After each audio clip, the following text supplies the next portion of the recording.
Bismillahirrahmanirrahim. Assalamualaikum warahmatullahi wabarakatuh. Nama saya Nasai, nombor metrik 119208.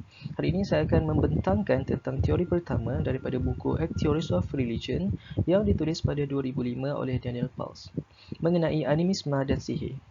Okay. Menurut terminologi, animisme adalah kepercayaan bahawa setiap sesuatu yang wujud di muka bumi ini, termasuklah benda hidup dan tidak hidup, mempunyai semangat dan roh. Ia bersifat bebas daripada manusia, tetapi mencampuri dan mempengaruhi urusan kehidupan manusia. Dan orang yang mempercayai animisme dianggap sebagai animis. Seterusnya, berikut ialah pelopor teori animisme dan sihir, iaitu Edward B. Taylor, iaitu Edward Bernard Taylor, yang lahir pada 1832 dan meninggal pada 1917, yang menulis buku Primitive Culture yang berkisar tentang animisme. Seterusnya ialah James George Frazer, yang lahir pada 1854 dan meninggal pada 1941, yang menulis buku The Golden Path yang menceritakan tentang kehidupan manusia dulu kala yang menggunakan sihir sebagai kepercayaan mereka. Dan kedua-dua mereka ini ialah ahli antropologi Inggeris. Berkaitan antara animisme dan sihir. Secara umumnya, animisme dan sihir merupakan dua perkara yang berkait rapat. Menurut Edward B. Taylor, animisme secara umumnya merujuk kepada sesuatu doktrin tentang roh dan semangat, iaitu Philosophy of Souls and Spirits. Sesuatu perkara di bumi ini, iaitu objek hidup dan tidak hidup, termasuklah cuaca, mempunyai semangat dan unsur kerohanian, iaitu roh. Sihir yang termasuk dalam shamanisme dan kesaktian merupakan elemen daripada animisme. Dan syaman ialah orang yang mempunyai kesaktian untuk menghubungkan dua alam berbeza dimensi, iaitu alam roh dan nyata. Okay, sebagaimana dalam rajah satu elemen-elemen utama dalam animisme, kita dapat perhatikan iaitu syaman dan kesaktian yang membawa maksud kepada sihir ialah salah satu elemen daripada animisme. Seterusnya, perbahasan daripada Al-Quran dan As-Sunnah.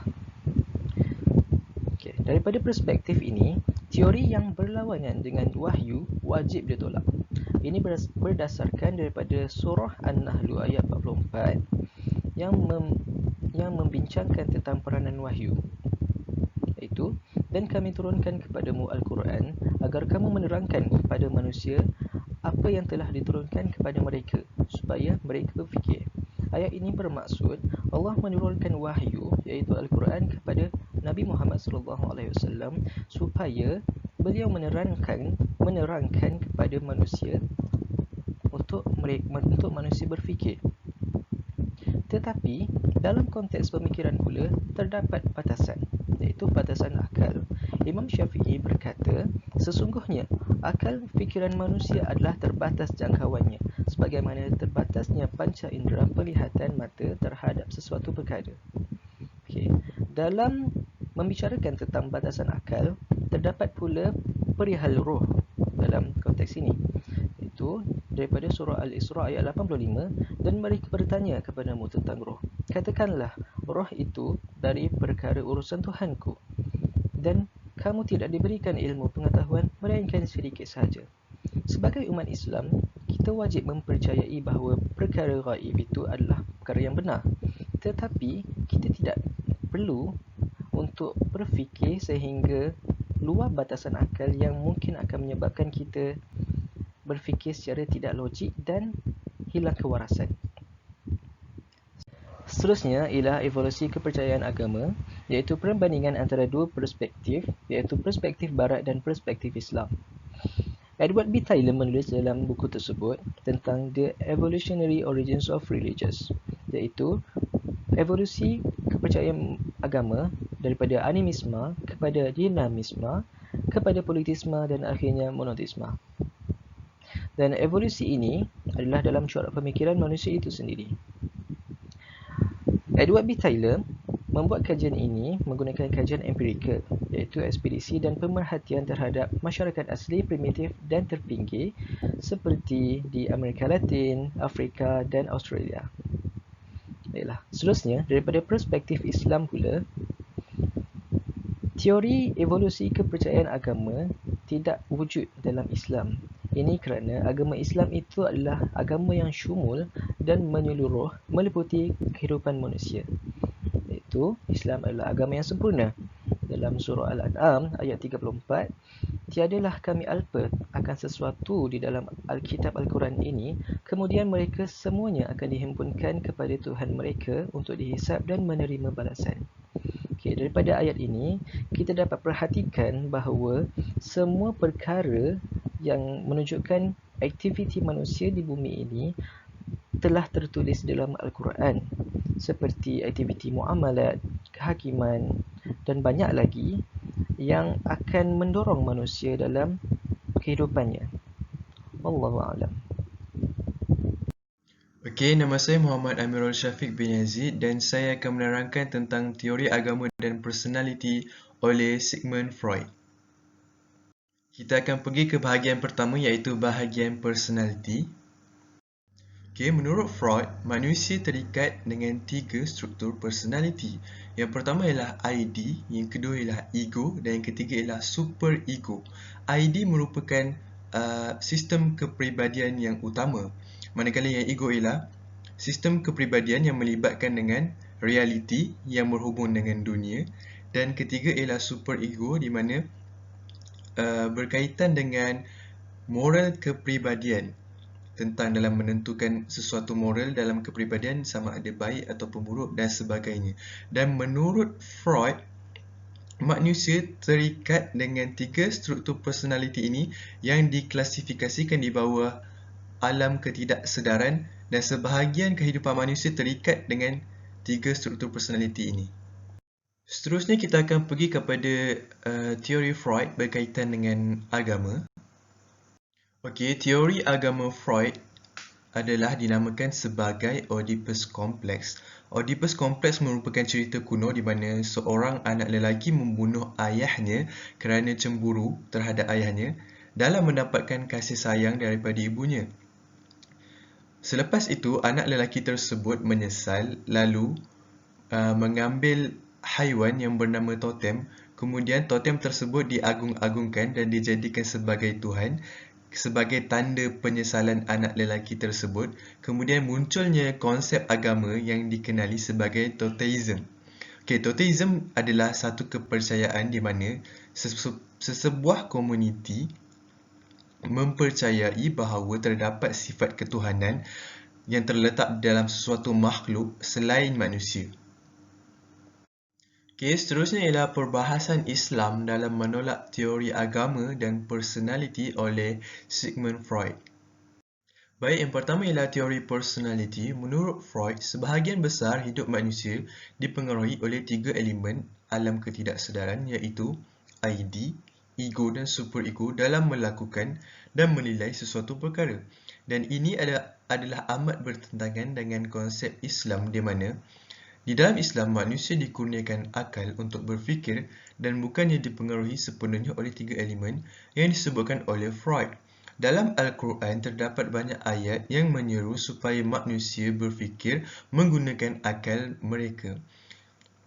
Sebagai contohnya di dalam firman Allah, أعوذ بالله من الشيطان الرجيم وسخر لكم الليل والنهار والشمس والقمر والنجوم مسخرات بأمره إن في ذلك لآيات لقوم يأكلون صدق الله العظيم.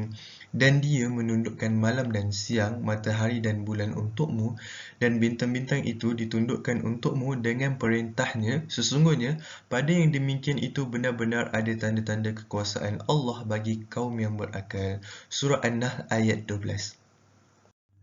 Okay, seterusnya ialah teori agama. Menurut Freud, agama adalah berasaskan daripada penyesalan yang diambil daripada kisah Oedipus Complex di mana seorang lelaki membunuh ayahnya kerana cemburu terhadap ayahnya dalam mendapatkan kasih sayang ibunya.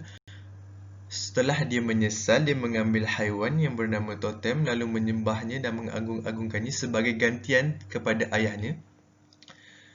Dan ini amatlah berbeza daripada konsep agama dalam Islam di mana Islam merupakan agama dan pegangan hidup oleh manusia yang selari dengan fitrah manusia itu sendiri yang diterima melalui wahyu yang diberikan kepada Nabi Muhammad SAW. Jadi kita dapat lihat di sini bahawa prinsip agama menurut Freud adalah agama ciptaan manusia disebabkan oleh penyesalan, dan prinsip agama mengikut Islam adalah wahyu daripada Allah Subhanahu Wa Taala, iaitu Tuhan, yang dikurniakan melalui utusannya. Baik, bismillahirrahmanirrahim. Assalamualaikum warahmatullahi wabarakatuh. Nama saya Fawaz Abdul Rahman. Jadi hari ini saya akan bentangkan iaitu tajuk kita yang teori yang ketiga atau pemahaman yang ketiga, iaitu daripada Emile Durkheim, Society as Sacred. Okey, manakala yang pertamanya kita dapat fahami daripada teori beliau menganggap agama yang terhasil daripada perkembangan pemikiran. Yakni segala jenis agama yang wujud di dalam dunia ini merupakan perkembangan pemikiran daripada sesebuah masyarakat. Sebagaimana contoh dikatakan penduduk Greece ataupun Greek dengan mitologi tuhan-tuhan mereka merupakan hasil daripada pemikiran pemikiran masyarakat Greek itu tersendiri, yang mengatakan mampu membawa mereka ke arah ataupun ke arah tempat yang mereka hendak. Yang ini hanya untuk memudahkan ataupun menenangkan hati mereka terhadap kematian ataupun kehidupan selepas kematian. Dikatakan agama ini adalah hasil daripada pemikiran mereka sendiri. Manakala teori ini Emile Durkheim juga dia membahagikan pada dunia ini, masyarakat di dunia ini, kepada dua cabang, iaitu sacred dan profane. Sacred ini merupakan secara ringkas yang kita dapat faham adalah orang yang beragama, dan profane ini orang yang tidak beretika, tidak terikat dengan sebarang jenis fahaman ataupun sebarang jenis etika, moral code dan sebagainya.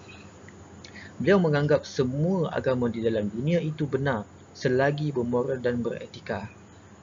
Dan walaupun pendapat beliau ataupun teori beliau dan fahaman beliau ini mendapat tentangan pelbagai pihak, namun dia memberi kelebihan kepada ramai pihak sosiologis kerana teori ini ataupun fahaman ini dia melakukan kajian mendalam terhadap setiap satu daripada agama dari sudut pemikiran masyarakat maupun agama. Jadi ia mampu memberi kelebihan walaupun memberi kesan yang tidak berbaik kepada sesetengah pihak. Jadi jika kita lihat perbahasannya daripada sudut Islam, sememangnya mempunyai pertentangan yang cukup besar. Kerana yang pertamanya Islam datang dahulu, kemudiannya masyarakat akan mengikuti. Kenapa? Sebab saya bagi contoh Al-Quran Al-Karim. Masyarakat jahiliyah pada sebelum Al-Qurannya turun, sebelumnya Nabi Muhammad SAW menerima wahyu, cukup berbeza kerana mereka pada zaman itu berdasarkan Al-Quran yang saya tunjukkan, a'udzubillahi minasyaitonirrajim, iz ja'alal ladzina kafaru fi qulubihim hamiyatal jahiliyah, di mana ayat ini menunjukkan kesombongan jahiliyah, Arab jahiliyah. Maka mereka sehinggakan menanam anak sendiri, anak perempuan, kemudian menanamnya on the spot, yakni terus lahir terus tanam. Jadi ini menggambarkan betapa tidak bermoralnya masyarakat jahiliyah dalam menanami sebuah nyawa yang cukup berharga. Jadi bukti ini jelas. Jadi setelah datangnya Al-Quran Nabi Muhammad, maka selepas itu barulah masyarakat berubah. Kita melihat di Madinah dan juga Mekah. Jadi teori Durkheim cukup bertentangan. Jadi saya rasa cukup dengan hanya ini kita dapat faham pentingnya kita faham bahawasanya Islam itu datang bukannya direka-reka, bukannya dicipta oleh sesiapa, dan ini adalah terus menerus daripada Allah Subhanahu Wa Taala, diwahyukan kepada Nabi Muhammad sallallahu alaihi wasallam melalui malaikat Jibril alaihi salam. Jadi sekian daripada saya. Assalamualaikum. Bismillahirrahmanirrahim. Assalamualaikum warahmatullahi wabarakatuh. Dan saya akan teruskan pembentangan mengenai 8 teori agama Dan kali ini adalah teori daripada Karl Marx mengenai religion as alienation, yang maksud agama ini adalah suatu bentuk pengasingan. Sebelum itu, nama saya Muhammad Hafiz bin Wira, Nometrik 1192029. Baik, kita teruskan dengan sebelum kita teruskan dengan apa itu pengertian, apa itu teori religion as alienation ini, kita ambil tahu serba sedikit mengenai Karl Marx ini. Okey. Biodata Karl Marx. Okey, yang pertama, beliau adalah seorang ahli falsafah, sejarawan dan juga ahli falsafah politik. Okey, beliau dilahirkan pada 5 Mei 1818 dan meninggal dunia pada 14 Mac 1883 di United Kingdom, di London, United Kingdom. Dan beliau juga seorang ahli falsafah yang berasal daripada negara barat, iaitu Jerman. Dan beliau ini mempunyai teori kapitalis, yang mana kapitalis ini merupakan suatu bentuk pengasingan antara orang atasan dan juga orang bawahan. Dan juga Karl Marx ini juga mempunyai teori sendiri, iaitu dikenali sebagai Marxism, dan mempunyai pengikut, teori ini mempunyai pengikut yang dikenali sebagai Marxist. Okay. Baik, saya teruskan dengan maksud alienation itu sendiri. Apakah maksud alienation? Alienation ini dari segi bahasa Melayunya kita mengetahui, kita sedia tahu adalah maksudnya adalah pengasingan. Jadi berdasarkan pandangan Karl Marx sendiri, apakah bentuk pengasingan yang dipercayai oleh beliau? Okey. Pengasingan ini adalah satu proses di mana pekerja ini akan dibentuk untuk merasakan bahawa diri mereka terasing daripada orang atasan, dan orang atasan juga akan merasakan diri mereka terasing daripada orang bawahan berdasarkan mereka punya darjat. Okay. Dan juga seterusnya, mereka juga terasing dengan produk-produk ataupun hasil ciptaan mereka sendiri, yang seolah-olah produk itu ataupun ciptaan itu bukan daripada hasil mereka sendiri. Okay. Dari segi secara umumnya, sebagaimana kita tahu, maksud pengasingan ini bagaimana kita merasakan bahawa diri kita terasing oleh situasi di mana kita sendiri tidak menjumpai mengenai perkara tersebut. Okey, baik.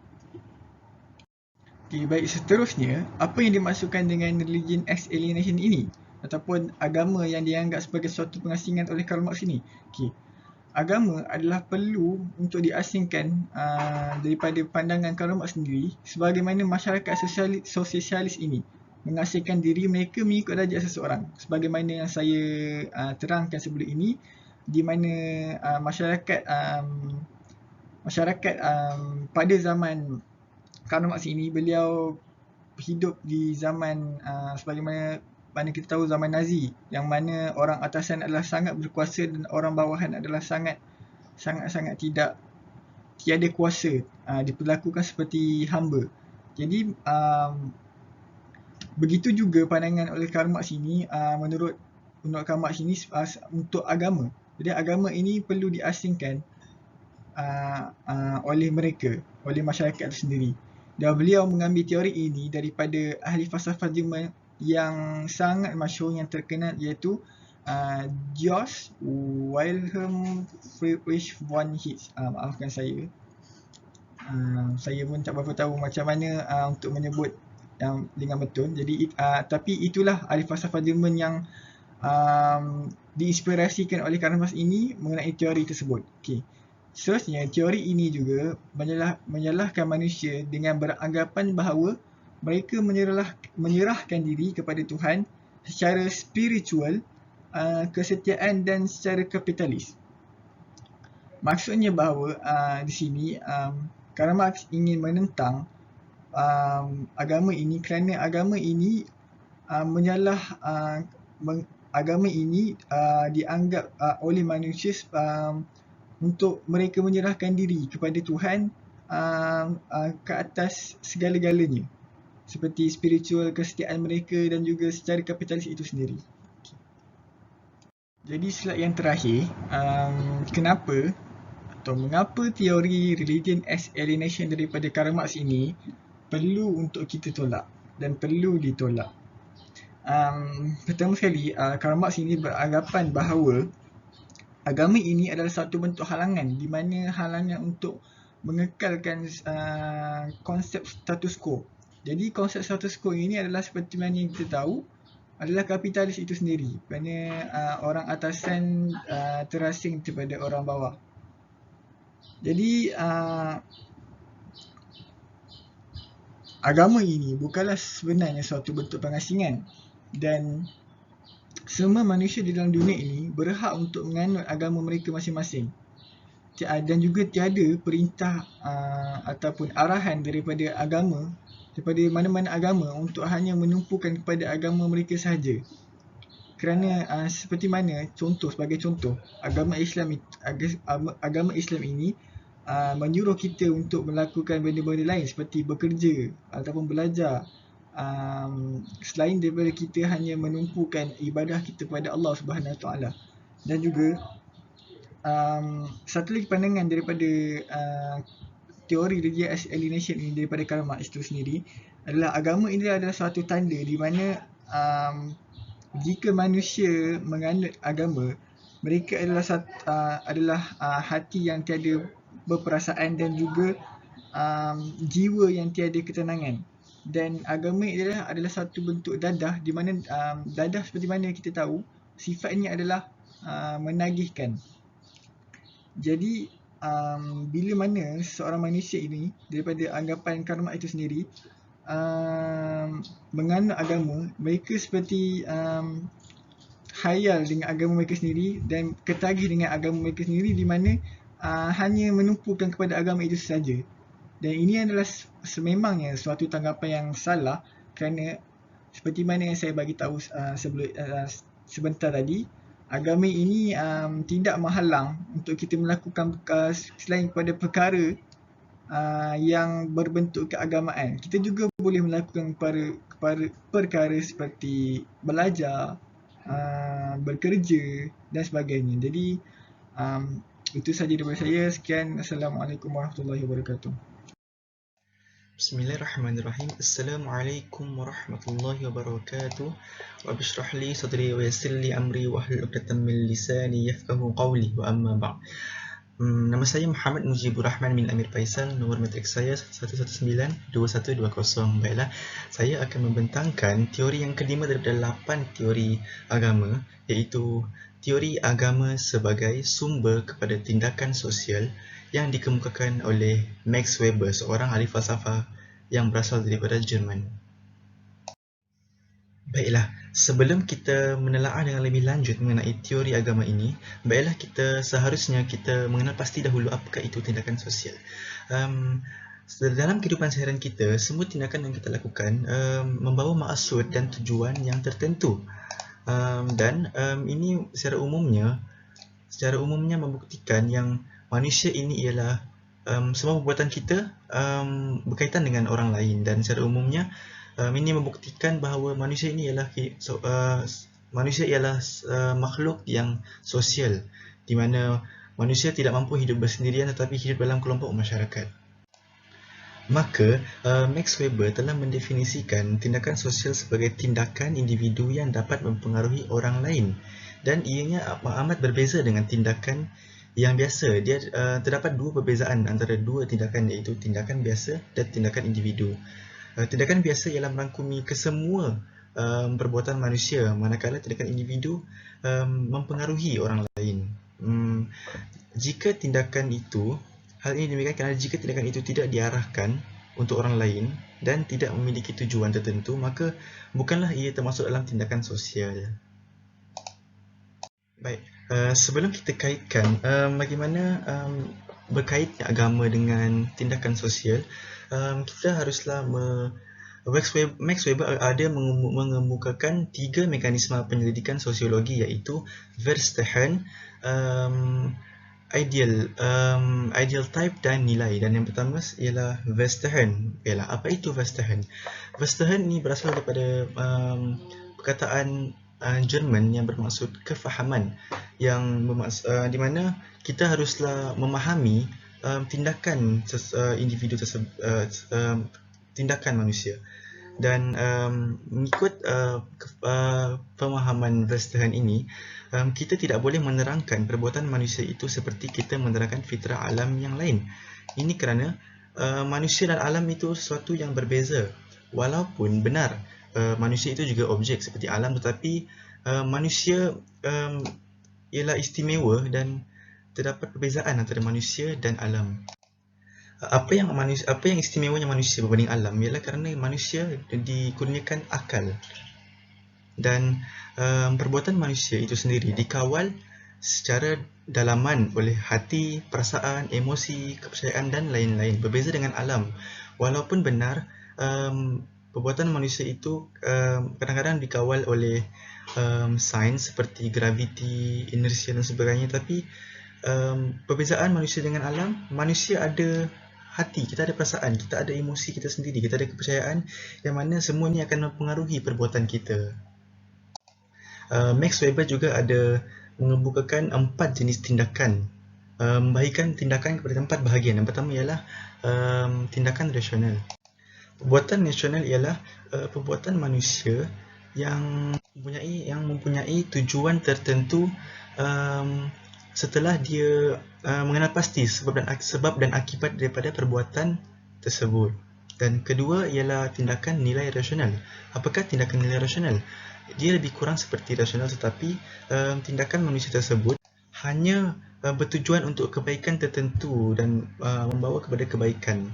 Dan seterusnya ialah tindakan efektif. Tindakan efektif ialah tindakan yang dipengaruhi oleh emosi. Contohnya, ketika marah, kita akan membuat tindakan yang normal bagi orang yang marah. Contohnya, kita memukul seseorang dan sebagainya.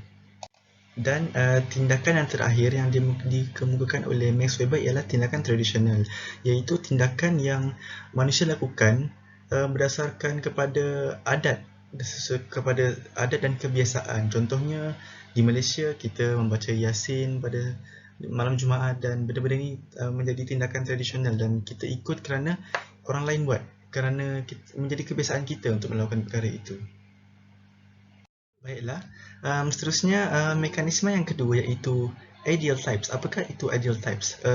Mekanisme ini agak rumit untuk diterangkan, sedangkan saya sendiri pun agak susah nak fahamkan benda ni. Saya ambil masa, boleh dikatakan berhari nak fahamkan benda ni.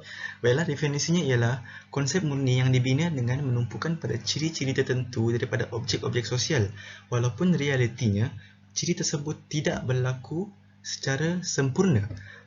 Penekanan pada ciri utama sesuatu untuk menemui ciri-ciri penting daripada semua perkara daripada jenis tertentu.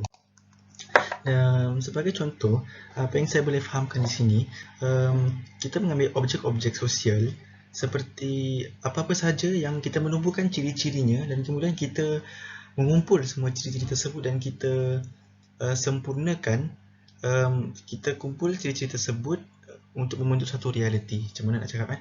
Sebagai contoh lah, fahaman saya mengenai keluarga dan fahaman orang lain mengenai keluarga, dan orang lain di seluruh dunia lain-lain fahaman. Contoh, dan mengikut ideal types, kita mengambil setiap fahaman orang, kita ambil ciri-ciri fahaman tersebut dan kita mengambil manakah ciri-ciri yang paling banyak.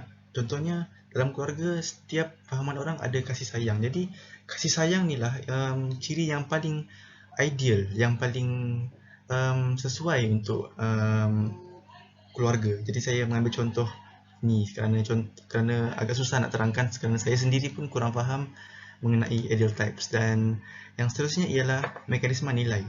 Okay, pada mulanya Max Weber beliau pada mulanya dia memisahkan nilai dan sains, ataupun dia memisahkan nilai dengan fakta kerana ianya sesuatu yang berbeza. Tetapi pada Max Weber, namun sesetengah keadaan, konsep value freedom ataupun kebebasan daripada nilai ini tidak boleh diguna pakai dalam setengah keadaan. Saya ulang balik. Kerana sebagai contoh, kita manusia itu stres dengan kehidupan dia dan dia ingin membunuh diri. Dan apabila dia memfikirkan adakah perbuatan membunuh diri itu bernilai dengan kehidupan dia, dan dia akan, kalau dia bunuh diri, dia mati sia-sia. Jadi kita boleh cakap di sini yang pentingnya nilai ini untuk mempengaruhi manusia untuk melakukan perbuatan. Jadi apabila dia melihat perbuatan membunuh diri itu tidak bernilai, jadi dia tidak akan melakukan perbuatan itu. Jadi begitulah bagaimana nilai ini mampu mempengaruhi manusia dalam melakukan perbuatan seharian. Terima kasih. Baiklah, sekarang kita masuk pula kepada apakah agama menurut Max Weber dalam teori beliau. Beliau ada menulis sebuah buku yang bertajuk The Protestant Ethic and Spirit of Capitalism 1904 and until 1905. Okey, baiklah. Dalam buku ini beliau telah mengaitkan, menerangkan tentang hubung kait antara agama, kebangkitan ekonomi kapitalisme dan kelahiran peradaban Barat Eropah. Max Weber mulakan perbahasannya dengan membandingkan antara dua golongan, iaitu golongan Protestan dan golongan Katolik.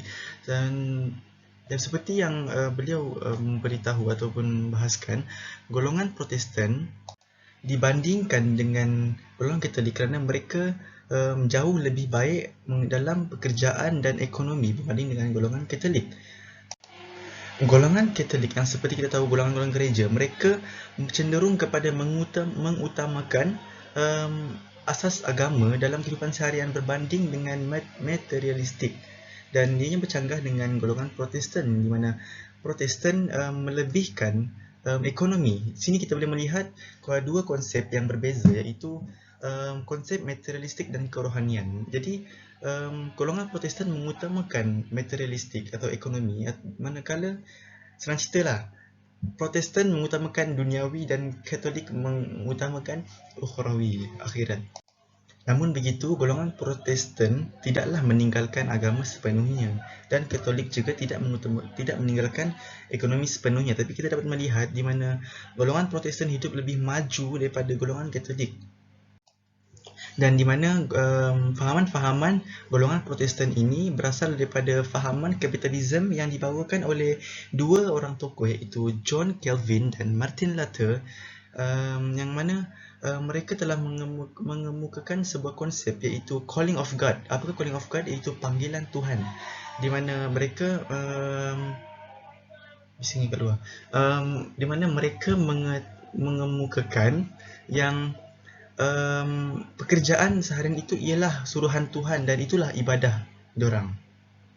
Agama yang sebenar bagi golongan Protestan ialah pekerjaan dan mencari kesenangan duniawi, yang mana di mana agama ni ialah pekerjaan dan bukanlah kerohanian semata-mata seperti yang difahami oleh golongan Katolik.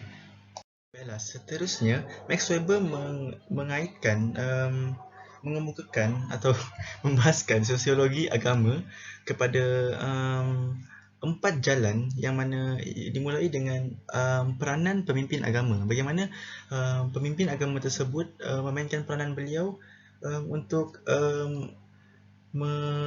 mengaitkan ataupun menyebarkan agama dengan untuk memajukan sosial. Kemudian, apakah pengaruh kelas sosial dan kumpulan yang berpunca daripada apakah pengaruh yang boleh berlaku pengaruh agama terhadap kelas sosial dan kumpulan.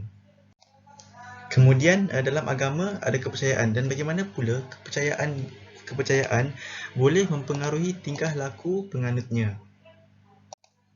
Dan kemudian beliau juga mengaitkan bagaimana agama itu bagaimana interaksi, bagaimana agama berinteraksi dengan aspek-aspek kehidupan seperti ekonomi, sosial dan sebagainya.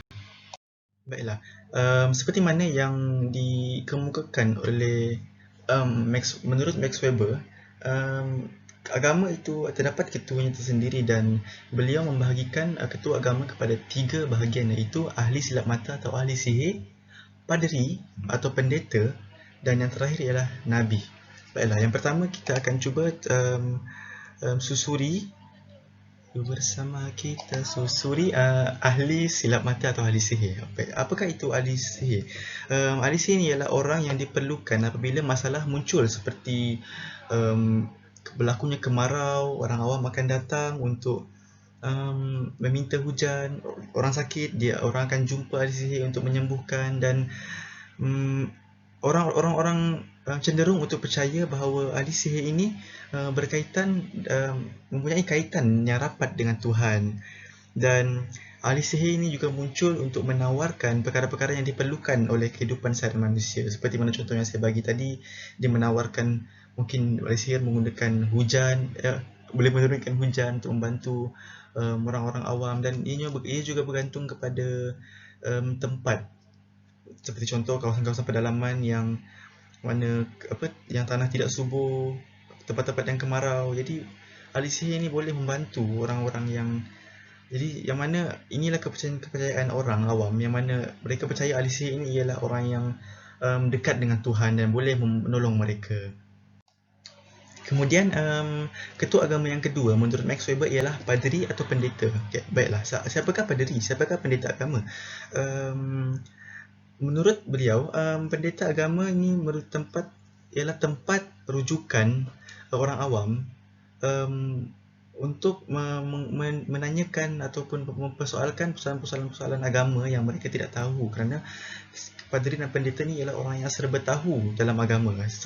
Kalau zaman sekarang ni dia berperanan seperti mufti lah. Orang akan merujuk untuk bertanya hal mengenai agama, hukum hakam agama dan sebagainya. Kadang-kadang masyarakat juga berpendapat bahawa padri ini ialah sebagai orang perantaraan untuk masyarakat dengan Tuhan. Sebagai contoh, mereka berjumpa padri untuk meminta padri itu, wahai padri, kau mintalah kepada Tuhan untuk mengampunkan dosa-dosaku. Dan padri ini membantu orang awam untuk kononnya lah, bukan kita Islam, kita ada kepercayaan kita sendiri. Kononnya padri ini boleh membantu orang-orang awam untuk mengampunkan dosa-dosa, macam kononnya doa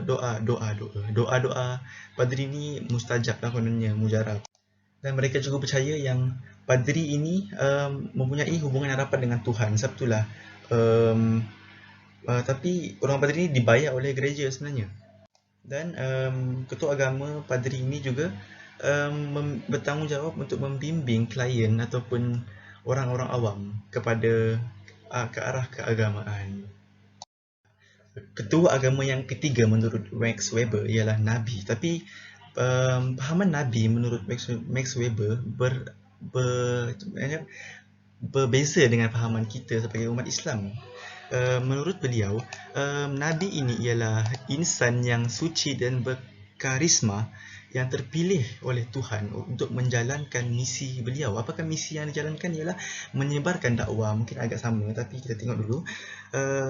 Nabi ini diturunkan sebagai utusan dan untuk menyampaikan wahyu-wahyu atau pesanan daripada ilahi kepada umatnya ataupun kaumnya, pengikut-pengikutnya. Tapi apa yang membezakan fahaman beliau dengan fahaman kita ialah beliau membahagikan Nabi kepada dua, iaitu Nabi yang mengajar dan menyampaikan dengan ajaran daripada akal dan ilhamnya sendiri. Seperti mana menurut Max Weber, seperti Buddha dan Lao Tzu. Ini adalah nabi-nabi agama lain, bukan agama Islam, yang mengajar, tapi ilmu yang mereka ajar tu daripada ilham mereka sendiri, bukan daripada Tuhan. Macam tak masuk akal kan? Dan seterusnya ialah yang kedua, beliau Nabi itu menjadi utusan daripada Tuhannya, dan ini agak sama dengan seperti yang kita fahamkan, kerana Nabi ni adalah utusan daripada Tuhan. Nabi Muhammad SAW dan para anbiya ini ialah mereka diutuskan untuk menyampaikan, untuk membawa kebenaran kepada kaum. Nabi yang menjadi utusan kepada Tuhannya, seperti contoh Nabi kita Muhammad SAW. Dan Max Weber juga ada menyatakan dalam bukunya seperti Jesus kepada golongan-golongan Bani Israel, Yahudi dan sebagainya. Seterusnya kita berpindah kepada kepercayaan dan tindakan sosial. Bagaimana kepercayaan ataupun keagamaan suatu itu, kerana agama ni dikaitkan dengan kepercayaan kan, dan bagaimana kepercayaan itu boleh mempengaruhi tindakan sosial.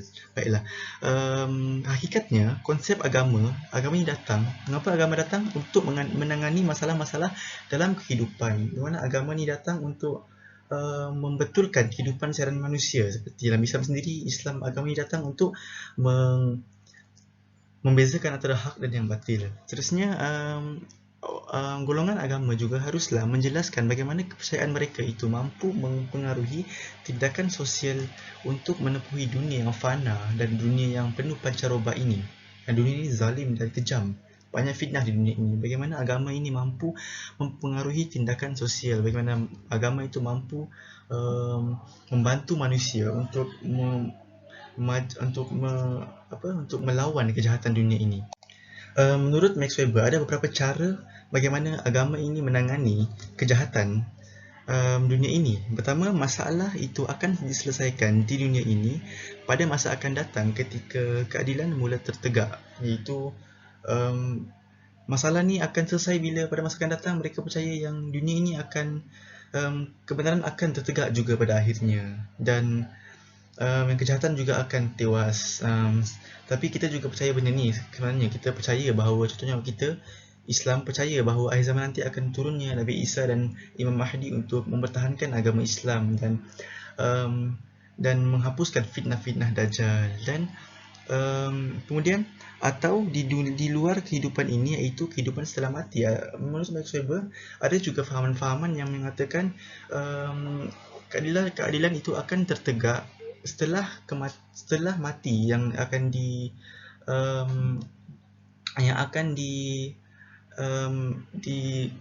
dijelaskan di akhirat kelak. Contohnya, apabila kita mati nanti,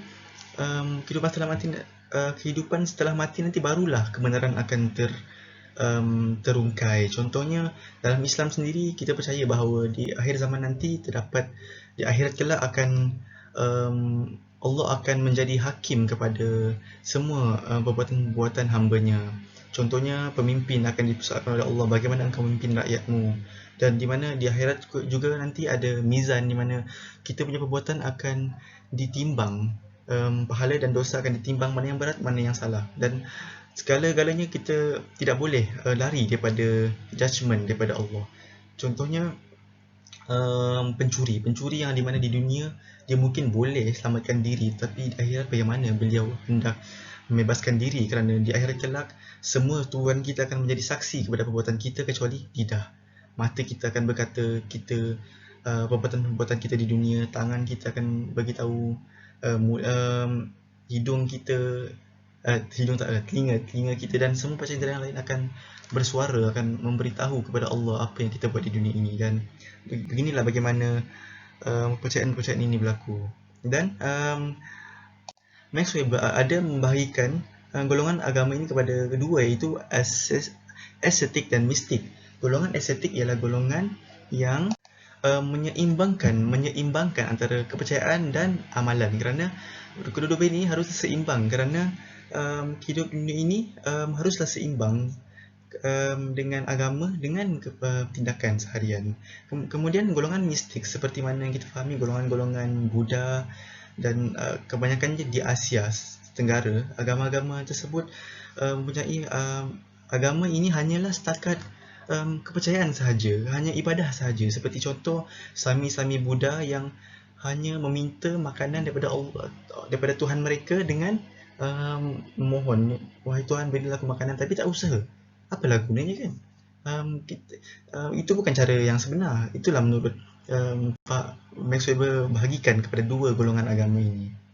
Terdapat beberapa konsep dalam teori Max Weber ini yang selari dengan Islam, dan ada juga beberapa yang bercanggah dengan Islam. Baiklah, apakah teori yang kita belajar tadi bercanggah dengan perbahasan Islam? Yang pertama, konsep kultivis daripada golongan Protestan yang berlawanan dengan golongan Katolik. Kedua-dua ini, yang mana kita faham tadi, kultivis, konsep golongan Protestan ni lebihkan dunia, Katolik pula lebihkan kepada akhirat. Dan golongan Protestan mengutamakan pekerjaan dan kurang pada bahagian agama, manakala Katolik pula sebaliknya.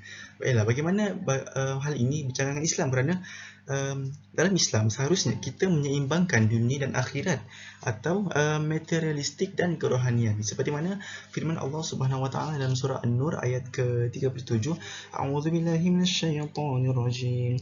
Rijalun la tulhihim tijaratun wala bai'un an dzikrillah wa iqamis salati wa ita'iz zakati yakhafuna yawman tataqallabu fihi al-qulubu wal absar.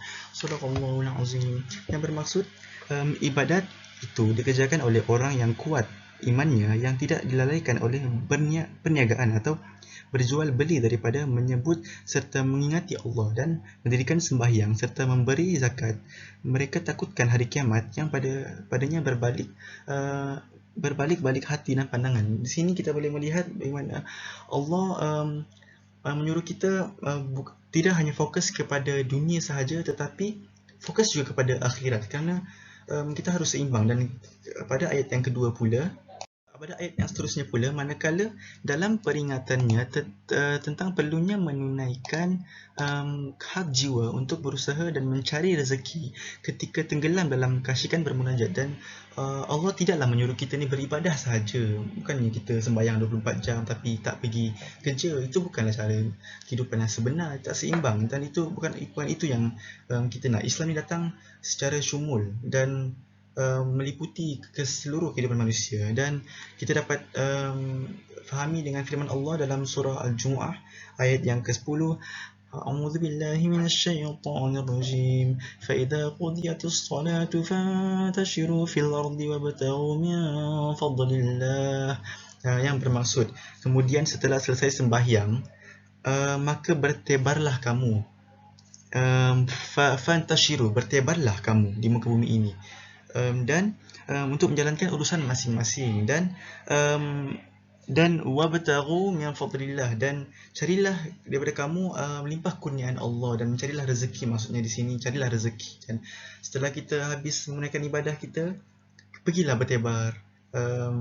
Kerana dalam surah Al-Jumu'ah ini Allah ada memberitahu bahawa jika dengar azan, idza nudiya lis-salati min yaumil jumu'ah, jika dengar azan, tutuplah kedai, pergilah sembahyang, tinggal di dunia. Lepas sudah sembahyang, pergi balik kerja. Macam itulah kehidupan sehari kita yang sepatutnya, seimbang antara materialistik dan Katolik. Saya ulang, materialistik dan kerohanian. Kita harus seimbang kedua-dua benda ni.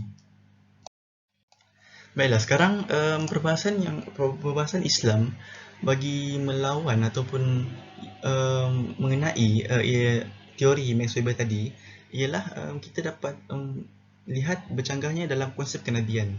Bagaimana kita lihat tadi, yang kita lihat tadi ada dua Max Weber bahagikan Nabi, iaitu Nabi yang dapat ilmu daripada wahyu dan Nabi yang mendapat ilmu daripada ilhamnya sendiri dan di ajaran-ajaran dia sendiri, yang di fikir-fikir sendiri, pandai-pandai dia. Dan seperti yang kita lihat pada aspek Islam, Rasul itu diutuskan sebagai penyampai risalah atau perantaraan untuk menyampaikan wahyu daripada Allah Subhanahu Wa Taala. Kita dapat lihat firman Allah Subhanahu Wa Taala dalam Al-Quranul Karim, surah Al-Ahzab ayat 45 hingga 46. A'udzu billahi minasyaitonir rajim. Ya ayyuhan nabiyyu inna arsalnaka syahidan wa mubasysyiran wa nadhira wa da'iyan ila Allah bi'idnihi wa sirajan munira. Baiklah, yang bermaksud, wahai Nabi, sesungguhnya kami mengutusmu sebagai saksi, yakni terhadap umatmu, dan membawa berita gembira kepada orang yang beriman, serta memberi amaran kepada orang yang ingkar, dan juga sebagai penyeru umat manusia seluruhnya kepada agama Allah dengan taufik, dan sebagai cahaya yang menerangi. Dan di mana Allah ini memutuskan Nabi ini sebagai saksi ataupun sebagai saksi kepada umat, dan untuk memberikan ajaran-ajaran yang disampaikan oleh Allah. Dan Nabi juga sebagai perantaraan Allah dan manusia. Bagaimana Allah ingin menyampaikan taufik kepada manusia melalui Nabi. Perantaraan Nabi ini, dengan asbab adanya Nabi, manusia dapat taufik hidayah daripada Allah. Dan kita tahu agama yang jalan yang sebenar dalam kehidupan seharian kita. Alhamdulillah kita lahirkan sebagai Islam ya anak-anak. Baiklah, ayat Al-Quran yang kedua mengenai perbahasan mengenai kenabian yang disampaikan oleh Mas Weber tadi.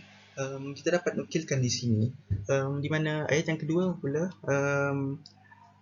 A'udzu billahi minasyaitonir rajim. Daripada surah An-Nahl ayat 43.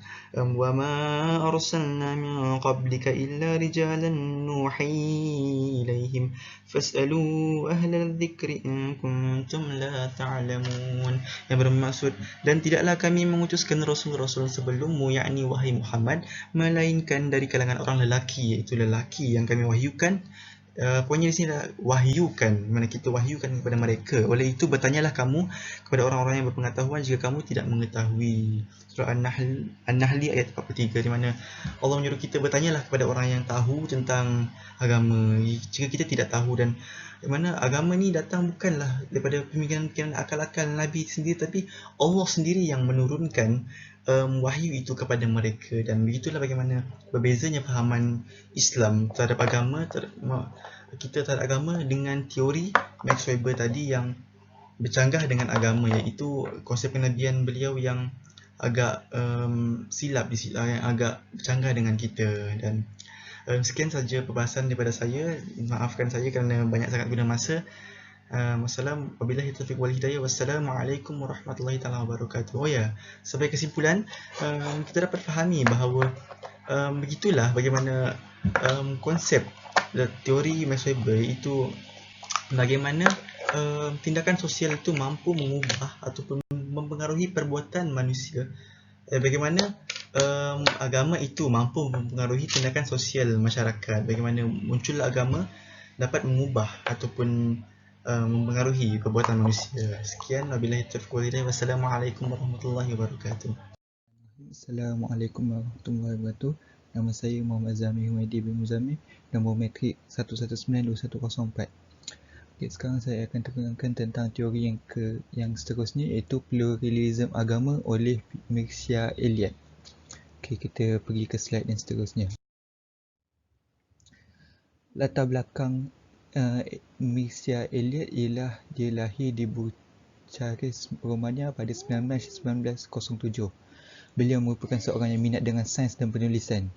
Beliau juga ada mengatakan buktinya pada umur 18 tahun dalam autobiografi beliau sudah mempunyai 100 artikel yang ditulis sendiri olehnya. Dan juga ketika umur masih muda, beliau sudah menjadi penulis artikel untuk akhbar-akhbar dan pelbagai pandangan di tempat beliau dan di luar negara. Permulaan Eliade dalam bagi pendapatnya ialah dengan dua aksiomi. Aksiomi atau asas kepada teori-teori untuk agamanya. Yang pertama sekali, aksiomi yang pertama ialah pendiriannya yang kuat terhadap reductionism, iaitu fenomena keagamaan. Untuk memahami intipati fenomena, beliau mengatakan seperti itu melalui fisiologi, psikologi, sosiologi, ekonomi, linguistik, seni atau kajian lain adalah salah. Kerana ia terlepas satu unsur yang unik yang tidak dapat diredakan dalamnya, iaitu unsur yang suci atau dikenali sebagai sacred. Agama tidak boleh ditafsirkan sebagai perkara yang perlu berubah mengikut keadaan. Okey, aksiomi yang kedua pula ialah kaedah. Konsep yang diterapkan oleh Eliade itu fenomenologi agama atau fenomena agama, iaitu kajian mengenai perbandingan dari segi rupa. Contohnya kat sini, Eliade secara tegas menyokong kata-kata terkenal ahli falsafah Gauss mengenai bahasa yang telah diterima oleh Max Muller, iaitu salah seorang ahli falsafah untuk belajar agama.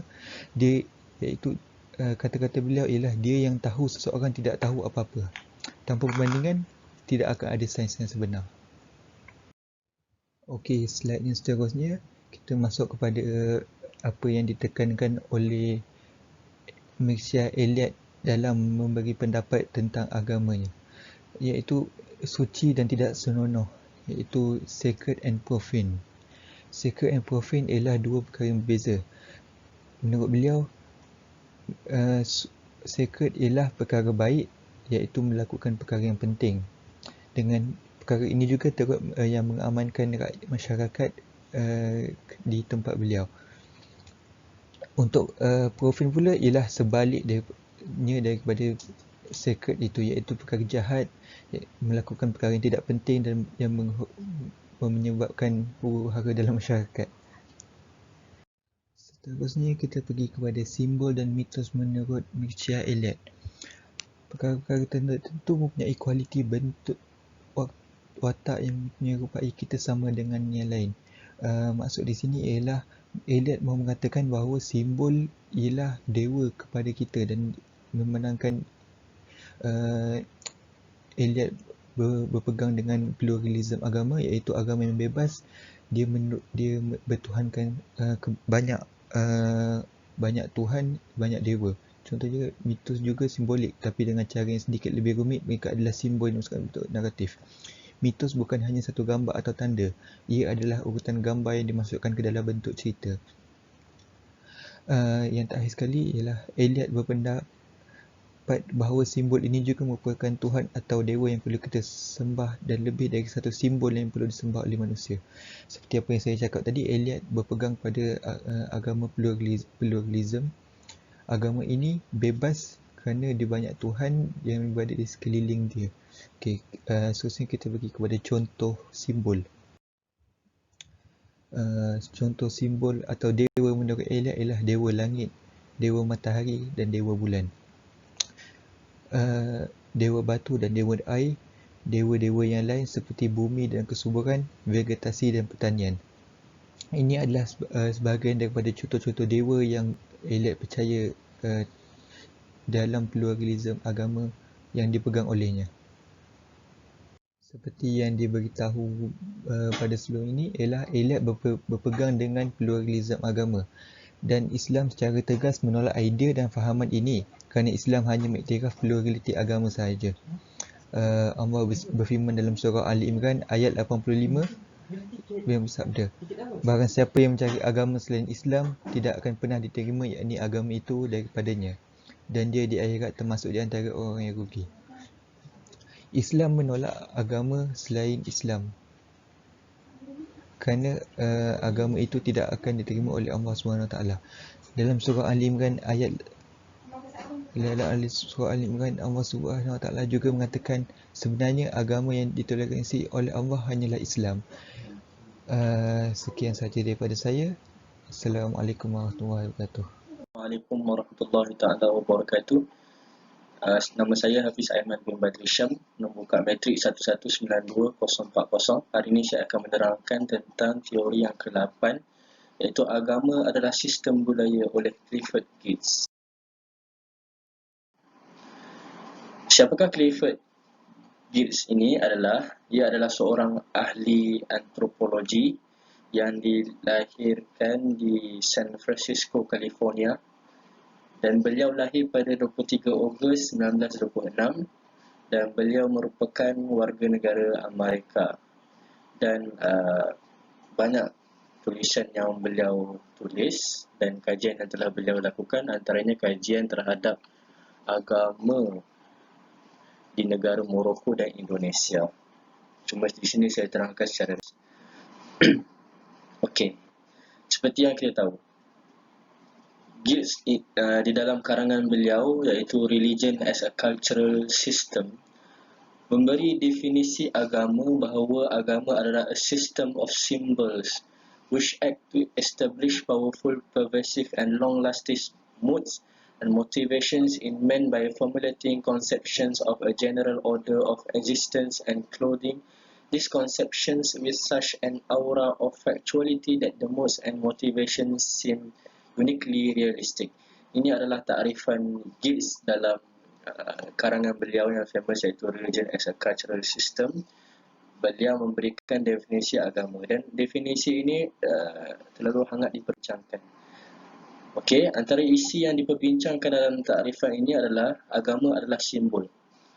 Maka apakah maksud simbol dalam takrifan agama tersebut? Kalau kita lihat simbol dari segi literalnya, dari segi bahasanya adalah perkara yang menunjukkan perkara yang lain. Contoh, awan yang mendung, awan yang mendung adalah simbol kepada hujan yang akan turun tidak lama lagi. Contoh yang lain adalah salib adalah simbol kepada Kristian dan sebagainya. Maksudnya salib itu membawa makna kepada Kristian, menunjukkan makna di sebalik itu adalah Kristian. Dalam konteks agama, menurut Gates, semua arahan daripada Tuhan dan perkara di dalam agama merupakan simbol yang menunjukkan sesuatu maksud jika ditafsirkan dan dikaji secara mendalam.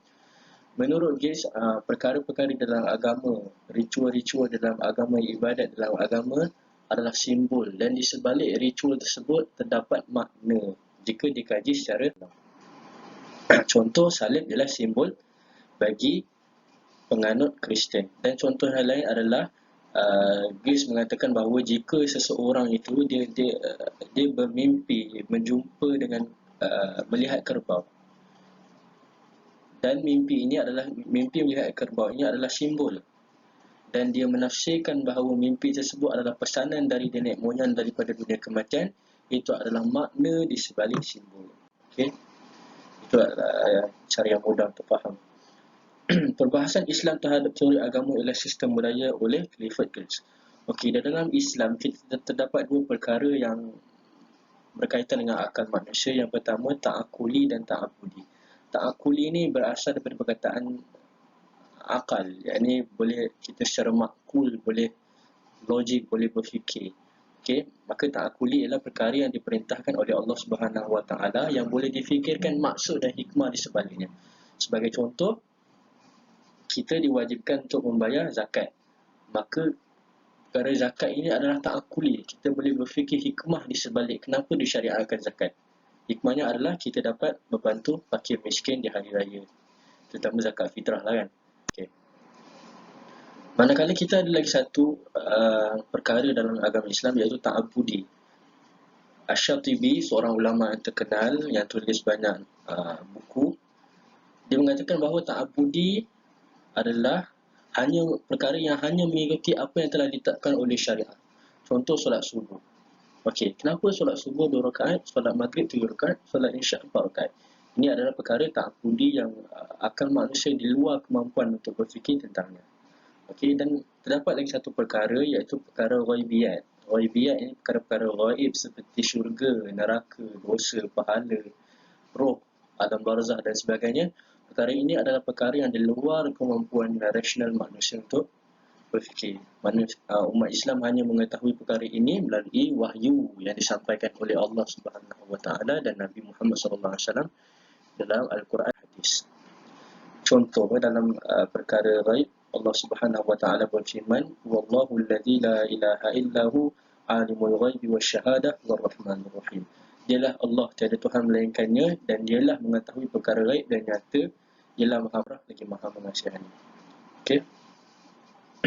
Dan perkara roh, Allah berfirman dalam surah Al-Isra ayat 85, "Wa yas'alunaka 'anir ruh qulir ruh min amri rabbi wa ma utitum minal 'ilmi illa qalila." Dan mereka bertanya, orang-orang kafir bertanya kepadamu tentang roh, katakanlah wahai Muhammad, roh itu termasuk urusan daripada Tuhanmu, dan kamu tidak diberi pengetahuan melainkan sedikit saja. Kesimpulannya, menurut teori ini, kita perlulah berfikir rasional di sebalik perkara ritual yang kita lakukan.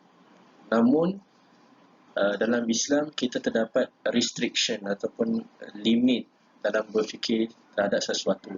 Yang pertama, kita hendaklah berfikir menurut wahyu yang Allah Subhanahu Wa Taala turunkan dan apa yang disampaikan oleh Nabi SAW. Islam tidak melarang kita untuk berfikir. Bahkan Allah sebut ulul albab, orang yang berfikir, la'allakum tatafakkarun. Semoga kamu berfikir. Islam tidak melarang kita untuk berfikir, tetapi berfikir hendaklah ada batas dan syariat. Tidak boleh berfikir menurut hawa nafsu semata ataupun dengan tafsiran-tafsiran liberal yang bercanggah dengan Al-Quran dan Sunnah, bercanggah dengan syariat, bercanggah dengan akidah kita Ahli Sunnah wal Jamaah. Dan berfikir ini perlulah selari dengan wahyu yang Allah Subhanahu Wa Taala sampaikan. Dan perkara-perkara ta'abudi dan perkara-perkara ghaib, terutama perkara ghaib, perlulah dielakkan untuk kita berfikir bagaimana bentuk Allah, bagaimana alam barzah, bagaimana malaikat dan sebagainya. Di situ kita tawakuf, berhenti saja, melainkan kita hanya mengetahui apa yang telah Allah Subhanahu Wa Taala sampaikan dalam Al-Quran dan apa Nabi SAW telah dikatakan di dalam hadisnya yang suci. Begitu saja yang kita dapat kaitkan antara Islam dan teori ini. Sekian saja daripada saya. Assalamualaikum warahmatullahi taala wabarakatuh.